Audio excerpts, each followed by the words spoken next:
तो आपको नहीं पता, हमें तो मालूम बढ़ जाएगा ना, तभी तो डायग्नोसिस करेंगे।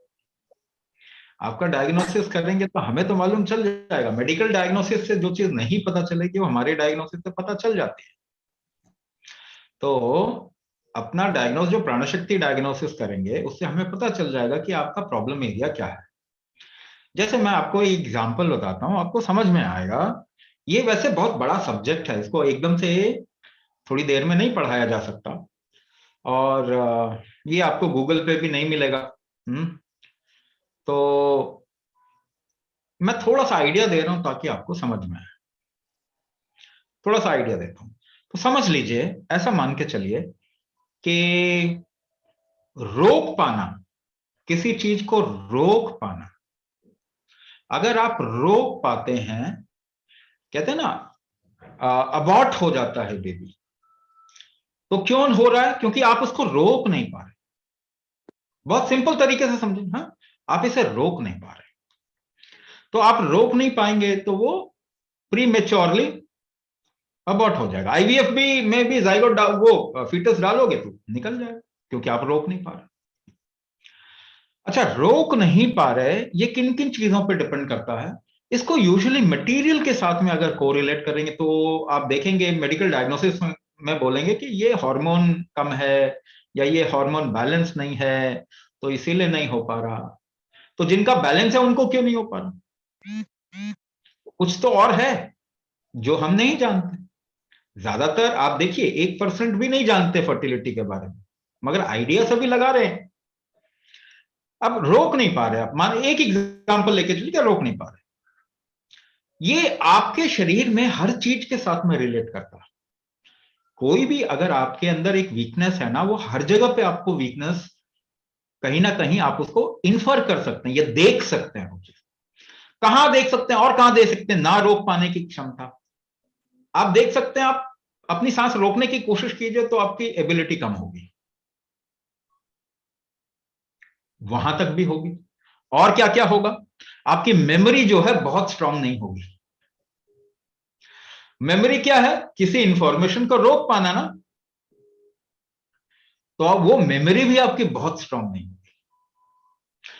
तीसरी चीज और कैसे रिलेट कर सकते हैं? आप देखेंगे कि आपका एब्जॉर्प्शन, यानी आपको कोई ना कोई कमी आएगी आपके शरीर में, एब्जॉर्प्शन ठीक नहीं होगा। आयरन की कमी होगी, कोई और हार्मोन कैल्शियम कमी होगी, कोई और चीजों की कमी होगी। क्योंकि अगेन ये फैक्टर उसी चीज के पास रोक नहीं पा रहे। आप भोजन लेते हैं, उसको ठीक से रोकेंगे तभी एब्जॉर्प्शन होगा, तभी आप उसे डाइजेस्ट कर पाएंगे। डाइजेशन भी ठीक नहीं होगा, एब्जॉर्प्शन भी ठीक नहीं होगा। कितने लेवल पे ये चीजें काम करती। और इसको मैं कहां से रिलेट कर रहा हूं? सिर्फ आपकी सांसों से रिलेट करके भी देख सकते हैं, आपकी पर्सनालिटी से भी रिलेट करके देख सकते हैं कि आप कितनी जल्दी इरिटेट हो जाते हैं। तो आपके अंदर धैर्य है कि नहीं है? हाँ, कितनी जल्दी इरिटेट, क्योंकि आप अपने सिस्टम को, स्ट्रेंथ नहीं है ना उसके अंदर, चीजें रुक नहीं रही हैं, इरिटेट हो रहे हैं, दिमाग फ्लक्चुएट कर रहा है, बार बार कुछ ना कुछ सोच इधर उधर चलता रहता है। कितनी सारी चीजें कोरिलेट की जा रही। तो हम यही फैक्टर एक है कि रोक पाने की, इसे अपान कहते हैं। इसे क्या कहते हैं? अपान। यानी ये आपके शरीर में जल तत्व के साथ में जुड़ा हुआ है। तो ये आपके इमोशन को भी इंपैक्ट करता है, आपके बॉडी में हार्मोन को भी इंपैक्ट करता है। हार्मोन जो आपके शरीर में है उसे जल तत्व के साथ कोरिलेट किया जा सकता है। तो जीवन को देखने की बहुत सारी संभावनाएं हैं। मेडिकल साइंस 1% भी नहीं जानता, अभी बहुत काम करना है इसको। इसीलिए कुछ तो बड़े स्ट्रांगली आइडिया बनाते हैं कि देखो एंडोमेट्रोसिस है, इस वजह से नहीं होता, पर ऑपरेशन करके भी नहीं होता। अब क्या बोलेंगे? अब कुछ और बोलेंगे, नहीं जी अब तो एएमएच काउंट कम हो गया आपका।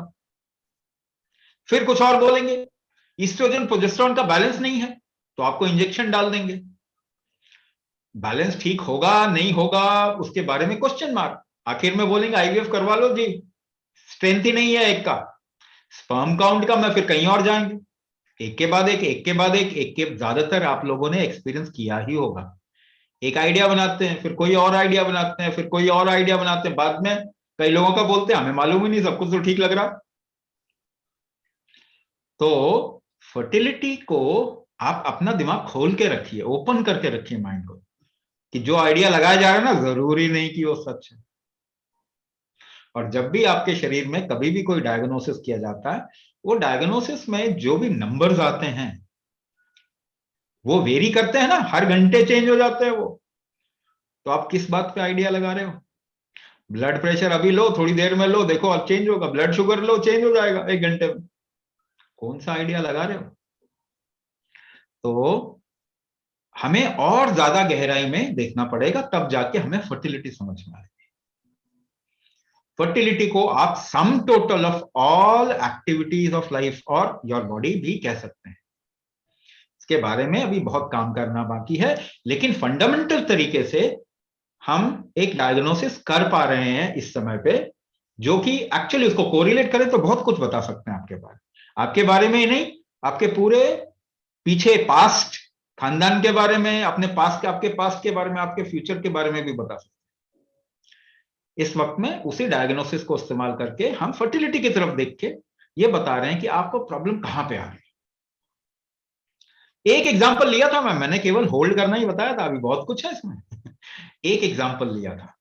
तो इस तरीके से हम डायग्नोसिस करते हैं, हमें पता चल जाता है कि ये फैक्टर जो है आपके शरीर में, इसकी वजह से कंसेप्शन नहीं हो पा रहा है, और इसकी वजह से क्या क्या इंपैक्टेड है।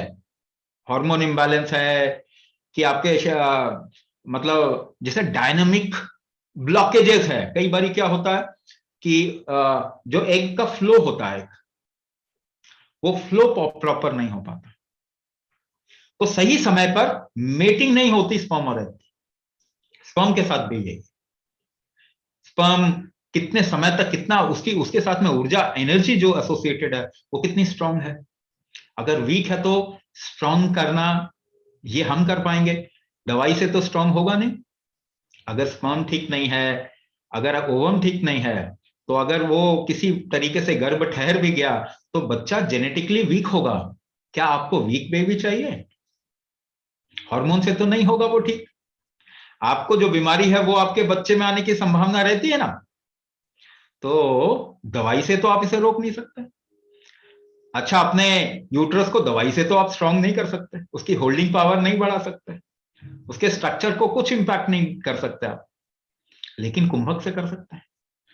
तो अपने अंदर बदलाव अगर आपको लाना है, अगर अपने पैरामीटर्स ठीक करने हैं, पैरामीटर तो बाद में चल के आता, वो भी क्वेश्चन मार्क है कि ये पैरामीटर की जरूरत भी है कि नहीं। अभी बहुत कुछ होना, कल को नई थियरी आ जाएगी, साइंस तो बदलता रहता है ना। एलोपैथिक साइंस तो बहुत बदलेगा, अभी कोई कल को नई नई थियरी आ जाएगी, फिर पता चलेगा ये क्या होगा। तो एक ही चीज है, कंसेप्शन आपके बॉडी का ही एक क्वालिटी है या फिर एक स्ट्रेंथ है। इसको ऐसा मान के चलिए, कंसेप्शन आपकी बॉडी का एक स्ट्रेंथ है, और वो स्ट्रेंथ बिल्ड होता है कई और दूसरे फैक्टर्स की वजह से।